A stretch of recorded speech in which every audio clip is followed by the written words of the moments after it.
All right, so the exercise that we're going to talk about today is called the functional calf raise. This is one of my favorite exercises that I stole from Paul Fabrics over at PJF Performance. And what it is essentially the calf is really not that great a force producer. And that's why a lot of times you'll put a ton of work into heavy calf raises and still end up not getting a ton of transference into actual jumping ability or sprinting ability, which can be pretty frustrating. But that doesn't mean it's completely worthless to train our calf muscles, our soleus, our Achilles region.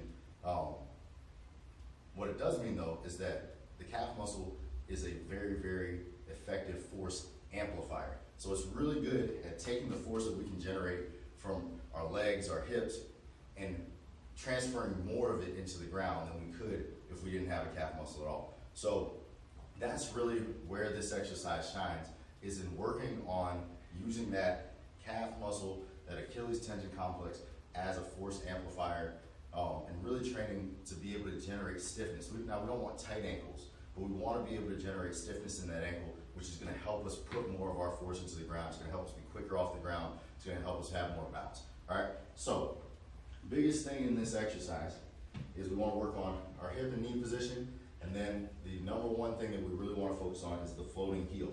So set up so that you can be off the ground a little bit. You don't have to be much because we're not actually ever going to really go below parallel like we would in a normal calf raise or a calf stretch.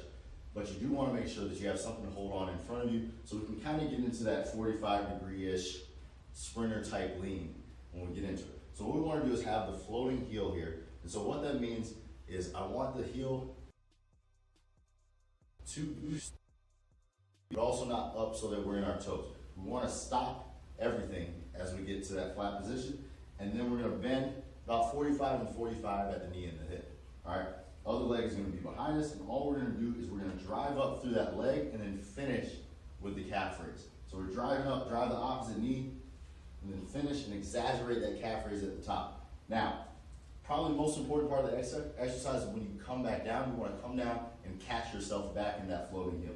So we're floating heel, drive up, exaggerate, catch at the floating heel, catch at the floating heel.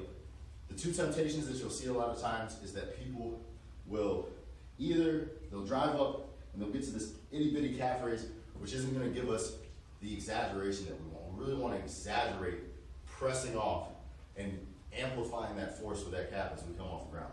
The other thing that people will make a mistake on usually is when they come down, either they want to relax into that stretch, which is completely losing the stiffness at the Achilles tendon. We want to keep that stuff stiff. So you don't want to fall down into the stretch, or they won't ever come all the way down and they'll be on our toes, like our toe walkers.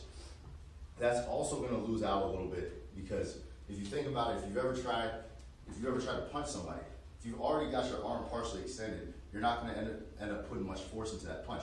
You have to be able to have it cocked back so that it's coiled up and loaded. If you're always on that toe, there's some value to that in some areas, but when it comes to getting maximal force out of that calf and maximal springiness, you're missing out on just a little bit. So we want to make sure we come back to that parallel, get that floating heel, and then drive up, exaggerate that calf raise at the top, but make sure we're driving through here. We want to get used to basically telling our calf, telling our Achilles, hey, my leg muscles are firing, my hip muscles are firing, I'm trying to be explosive, time for you to kick in.